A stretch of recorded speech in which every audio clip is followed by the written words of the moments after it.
The sun had barely risen, casting a faint glow through the curtains, but Stephen White was already awake.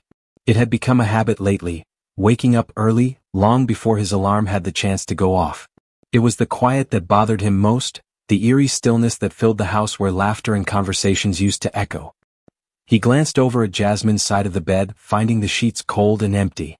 A wave of disappointment washed over him. Once, they would have stayed in bed together on weekends talking about nothing and everything. The mornings were their sacred time. But now, Jasmine was often gone before he even woke up. He sighed and rubbed his eyes. There was a time when he'd wake up to the smell of coffee brewing and her soft voice asking what he wanted for breakfast. Now it felt like a routine devoid of warmth. He decided to do something about it. He got up and shuffled into the kitchen, hoping that a home-cooked breakfast might bring some semblance of normalcy back into their lives. Stephen had learned to cook from his grandmother, who'd always told him that food had the power to heal wounds, to bring people together. Maybe, just maybe, a well-prepared meal could bridge the growing gap between him and Jasmine. He started cracking eggs into a bowl, the sound of the shell breaking against the ceramic mixing bowl cutting through the silence. He flipped the pancakes with practiced ease, humming along to the music playing softly in the background. His favorite Tom Waits album, a nostalgic sound that had always reminded him of simpler times. The music felt like the one thing that hadn't changed, the one constant that he could rely on. But then, just as the aroma of the breakfast began to fill the air, he heard the door to the kitchen swing open. Jasmine stood there, her face creased in irritation. "Stephen, why is the music so loud? I can barely think straight," she snapped, the sharpness of her tone cutting through the warm morning atmosphere. He froze for a moment, unsure of how to respond. He hadn't meant to upset her. He was just trying to bring some life back into their home. "Sorry," he muttered, reaching for the volume knob to turn it down. "I thought it might help, with everything. We used to." Jasmine didn't seem to hear him. She just stood there, eyes glued to her phone as she scrolled through something, not bothering to even look at him. He felt the tension in the air, the distance between them growing with each passing second.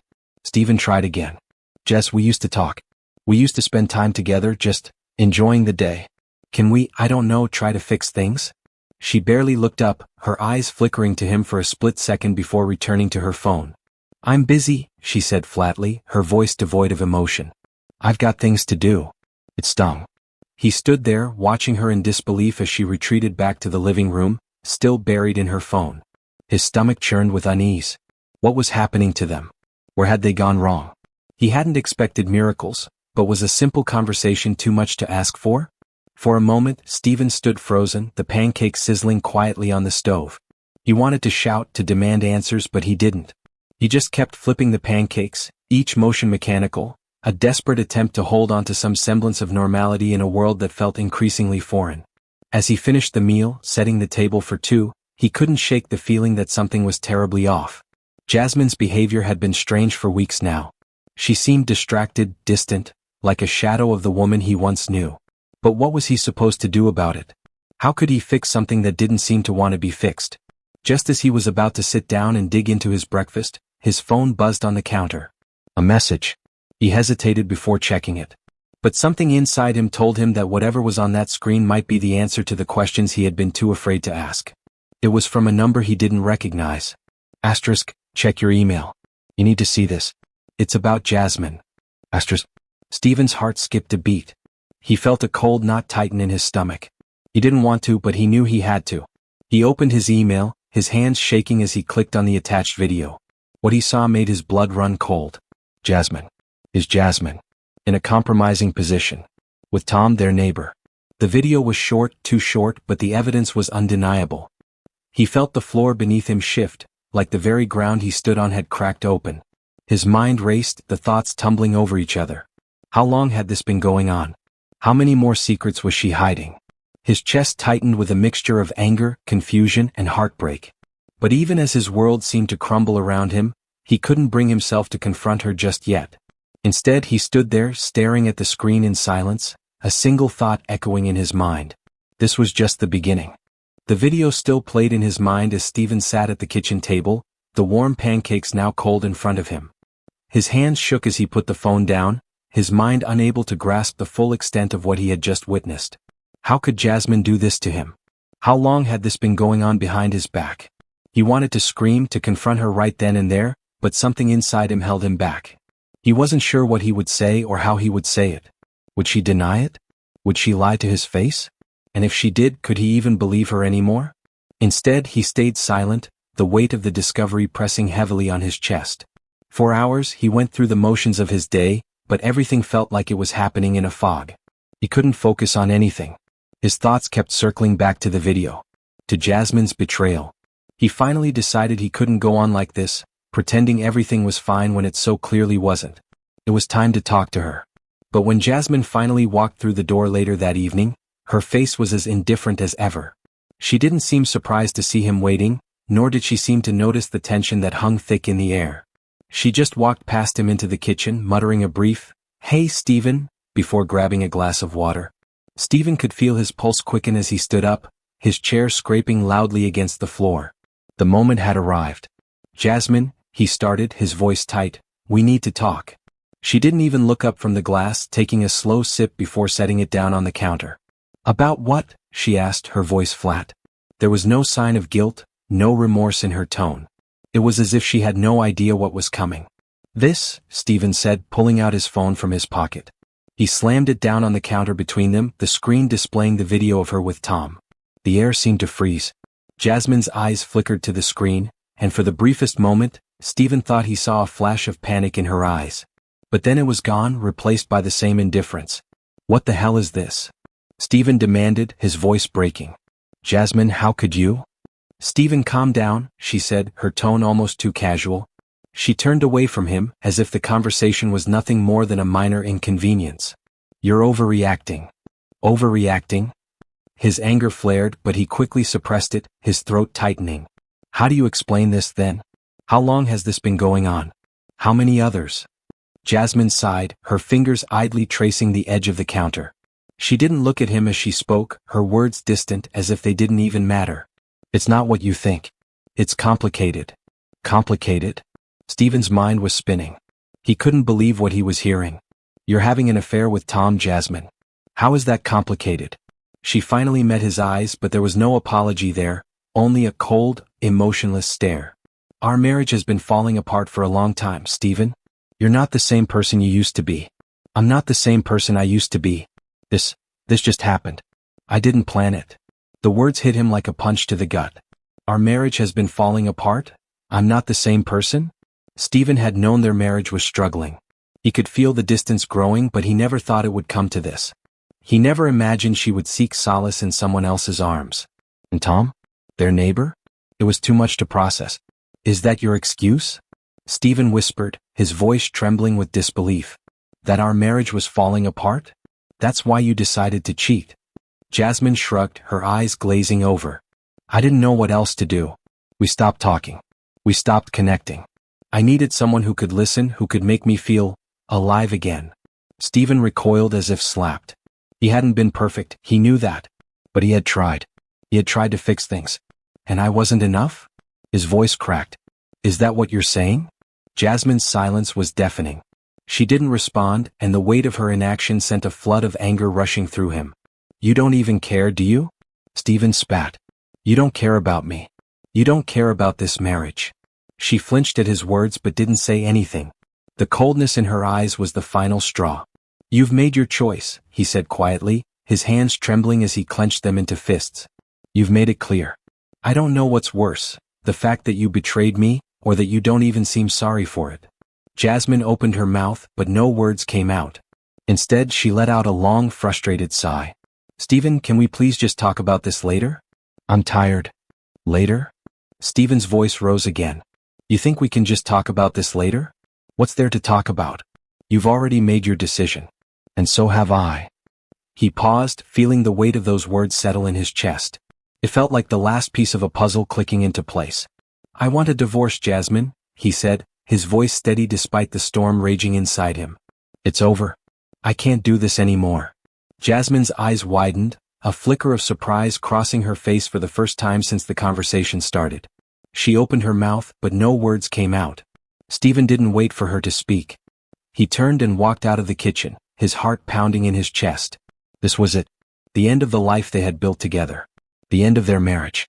The apartment was small, too small for someone like Stephen who had once lived in a house filled with memories of Jasmine. But it was his now. It was his sanctuary, his place of solitude, a world away from the suffocating silence of their home. As he sat in the corner of the tiny living room, the hum of the refrigerator in the background was the only sound. It was both comforting and unnerving, a constant reminder that everything had changed. 4 days, Stephen drifted through his new life in a haze, barely able to remember what day it was. The initial relief of leaving their house, of escaping the suffocating grip of Jasmine's betrayal, had faded into something much darker. Loneliness. He didn't realize how much he had come to depend on their shared routines until those routines were gone. He missed the small things, the way Jasmine would hum while she cooked, the way she'd always leave her coffee cup on the counter and forget about it. All of those little things were gone, replaced by an emptiness that seemed to stretch on forever. Stephen had expected the pain. He had expected to grieve. But nothing could have prepared him for the sudden, overwhelming rush of it all. It hit him in waves, unexpected moments where everything would come crashing down, and he would feel like he was drowning. One night, he found himself in the kitchen, staring at a plate of food he had made but couldn't bring himself to eat. It wasn't even about the food anymore. It was about the fact that he was here alone, trying to fill the silence with something, anything. He thought about calling his old friends. He thought about reaching out to someone, anyone, but there was something inside him that resisted. He didn't want pity. He didn't want to explain what had happened. It was too raw, too recent. The wounds were still too fresh. It wasn't until the phone rang that Stephen's thoughts were broken. He glanced at the screen, and his heart skipped a beat when he saw Jasmine's name. For a moment he thought about ignoring the call. What more could she possibly have to say? But then, his finger moved before he could stop it and he found himself answering. "Stephen," Jasmine's voice came through the phone, quiet and strained. "Can we talk?" The simple question cut through him, leaving him unsure of what to feel. Anger? Sadness? Maybe even a bit of relief? He didn't know. "I don't think there's much left to talk about, Jasmine," he said, his voice flat. "You made your choices and so did I." "I know," she replied quickly, her voice thick with something Stephen couldn't place. Was it regret? Or just the weariness of someone who knew they had lost everything? "But I can't keep pretending that this is how things are going to be forever." "I miss you, Stephen." The words hung in the air between them, and Stephen found himself silent for a long time, staring out of the small kitchen window. He missed her too in a way. He missed the woman he had once loved, the woman he thought he knew. But the woman on the other end of the line was not that person anymore. She was someone who had made choices that had shattered everything they had built. "You can't just take it all back, Jasmine," he said, finally speaking again. "You can't just miss me and think it will fix everything." "I know," she whispered. "I know, but I'm sorry. I really am. I don't know what happened. I just felt so alone and I didn't know how to talk to you about it. I don't want to lose you." Stephen closed his eyes, his grip tightening on the phone. He could feel the pain in her words, but it wasn't enough. The betrayal still stung too much, still cut too deep. "I don't think I can forgive you for this, Jasmine," he said, the words tasting bitter as he spoke them. "I can't keep doing this. I can't keep hoping things will get better when you've already made your decision." Jasmine didn't respond right away, and Stephen could hear her breathing, soft and labored. She was probably crying. But he didn't have the strength to care, not right now. "I'm sorry," she said again, her voice breaking. "I'll always love you, Stephen. I hope you find happiness." With those final words, the line went silent. Stephen held the phone to his ear for a long time, his heart heavy in his chest. He hadn't expected an apology, not really. He hadn't expected her to ask for forgiveness. But somehow hearing her say it, made the weight of the situation feel even heavier. It made everything more final. After hanging up, Stephen sat in the quiet of his apartment for what felt like hours. His mind was racing. Could he ever forgive her? Could he ever forget what she had done? The image of her with Tom, the lies, the deceit, it was all too much. And yet, a small part of him still clung to the hope that maybe, just maybe, things could be different. But he knew better. He knew the truth. And the truth was he was better off without her. The next few days passed in a blur.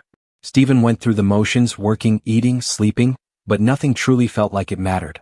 He spent more and more time in his apartment, shutting out the world. He didn't feel like seeing anyone, not even his friends. He wasn't ready for them to see the broken version of him that had emerged from this. But slowly over time things started to shift. It wasn't sudden. It wasn't even clear at first. But Stephen started finding small pieces of himself again. He started cooking more, finding joy in the simple act of preparing a meal. He found comfort in the music that used to be a backdrop to his life. Now it was something he could lean on. He started to rebuild his life, piece by piece, though the process felt painfully slow. Stephen wasn't sure what the future held, but he knew one thing for certain. He would never go back to what he had with Jasmine. The man he had been in that marriage, he was gone. And in his place was someone stronger, someone who had learned the hard way that sometimes letting go was the only way to move forward. It had been months since Stephen left the house, and though the pain of his marriage's collapse still lingered, something had shifted inside him. He wasn't the same man he had been when he first walked out that door. There were days when the weight of the past seemed unbearable, but little by little, he found the strength to move forward. He had become a creature of routine. Waking up early, he spent his mornings in the kitchen, cooking himself a simple breakfast, savoring the quiet. The act of preparing food no longer felt like a chore, it was his sanctuary. He found himself experimenting with new recipes, the rhythmic chopping of vegetables or the sizzle of eggs in a hot pan becoming a form of therapy. It was a slow but steady healing process, one bite at a time. His evenings, too, became a source of solace. Music had always been his companion, but now it was something he could truly lose himself in. He would put on his favorite albums, Tom Waits, Bob Dylan, Leonard Cohen, letting the familiar melodies fill the apartment. The music wrapped around him like a blanket, soothing him, helping him remember who he was before everything fell apart. It was in these moments, in the quiet of his apartment, that he began to rediscover himself. He still missed Jasmine. He missed the woman he had loved, the woman he had married. But he no longer mourned the relationship they had. The grief had shifted, turned into acceptance. There were no more questions about what went wrong, no more wondering if there was something he could have done differently. The truth was simple, she had made her choices. And so had he. One day, as he was walking to the local grocery store, he bumped into an old friend, Sarah. They hadn't seen each other in years, not since college. She was someone he used to spend time with before Jasmine came into his life, someone he had always gotten along with. As they exchanged pleasantries, Sarah mentioned she had heard about his divorce and expressed her sympathy. "I can't imagine what you've been through, Stephen," she said, her voice soft but sincere. "But I've always admired your strength. You're the kind of person who can get through anything." Stephen was taken aback by her words. Strength? Was he really strong? He had felt weak for so long, buried under the weight of betrayal and heartbreak. But as he looked into Sarah's eyes, something clicked. Maybe he had been strong. Maybe he was still strong. They ended up having coffee together, talking about their lives, catching up on lost time. The conversation was easy, the way it used to be. Stephen found himself laughing, something he hadn't done in a long time. He wasn't ready for a relationship. Not yet, maybe not ever, but for the first time in months he felt like he could breathe again. As the days passed, Stephen began to reconnect with old friends. He found himself going out to dinner, grabbing drinks, and even attending a few gatherings. Slowly, the isolation he had cocooned himself in began to fade. He was starting to live again, to feel alive again. He wasn't sure what the future held, but for the first time in a long while, he wasn't afraid of it. He still thought about Jasmine, of course. The memories of their time together, good and bad, would always be a part of him. But he had learned that life didn't stop just because something ended. He had learned that he was capable of moving forward, of rebuilding. One evening, as he sat on the balcony of his apartment, watching the sunset paint the sky in shades of orange and pink, Stephen smiled to himself. The world was vast, and his place in it was still waiting to be discovered. There was still so much left to explore, so much left to experience. The pain, though it would always be there in some form, no longer defined him. He had found peace. He had found the strength to let go. And now, for the first time in what felt like forever, he was ready for whatever came next.